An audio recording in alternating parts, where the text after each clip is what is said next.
If this is your first time visiting, welcome. This is Aromas by Chef John. I'm here to show you recipes, tips, and tricks in the kitchen. And today we're going to be making some butter paneer masala. So stay tuned. I'll show you all the tips and tricks on how to make everything. You're going to need garam masala.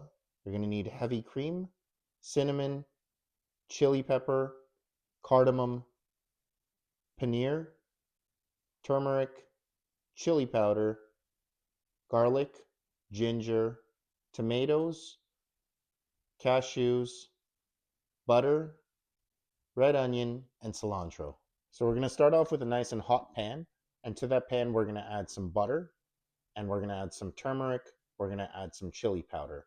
You're going to start off with the 2 tablespoons of butter to the pan, and then you're going to add in the turmeric, 1 tablespoon, and you're going to get 1 tablespoon of chili powder.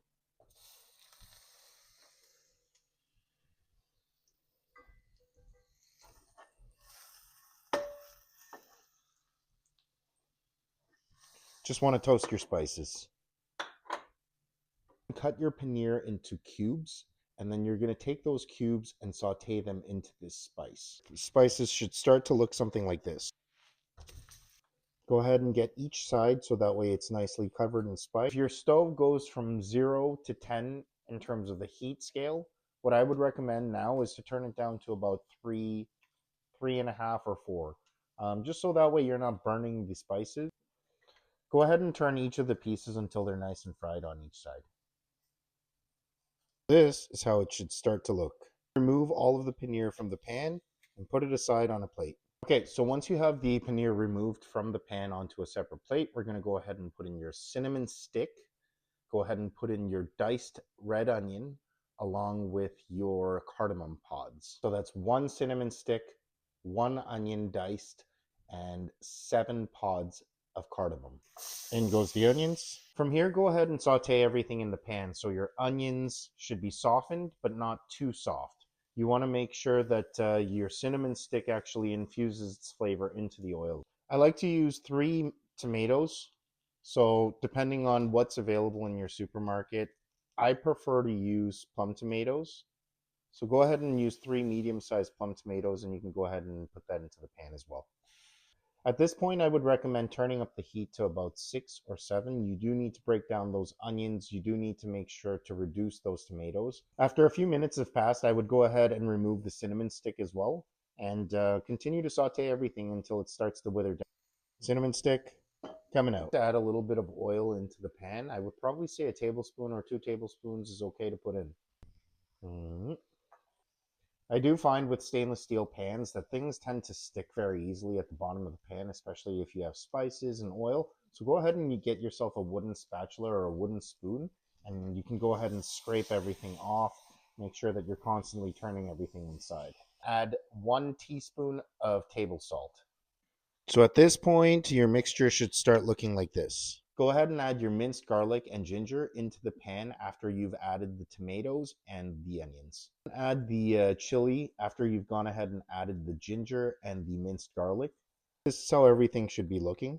So your onions and tomatoes should be breaking down nice and soft, and all of your flavor should be infused. Now you can go ahead and shut off the stove, and then you can put everything in the pan into a blender. So that's the consistency and color you should be getting. Keep that pan. You're going to go ahead and put the sauce back into it.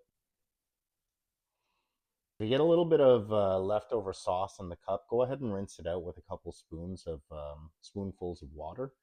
Give it a shake and then, pour it back into the pan. Put the pieces of paneer that you cooked earlier back into the pan. Make sure each of those pieces of the paneer that you cooked earlier is nice and covered in the sauce. Go ahead and put the lid back on. If you followed all of the instructions so far, your butter paneer should start looking like this. Go ahead and rinse off 2 cups of basmati rice. To your 2 cups of basmati rice, go ahead and add 3 cups of water. And crank it to the max. Once it comes to a boil, go ahead and turn it down immediately to simmer. When your rice comes to a boil, go ahead and turn down the heat immediately to simmer, and you're going to let it simmer for 10 more minutes.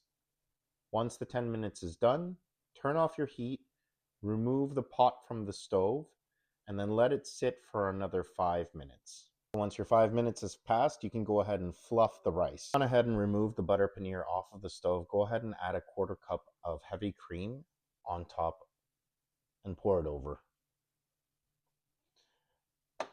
You can add 1 tablespoon of butter as well to go ahead and make it a little bit richer. Give it a nice stir. This is how it should start looking.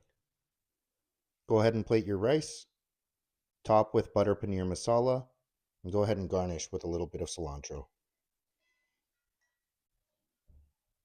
Bon appetit!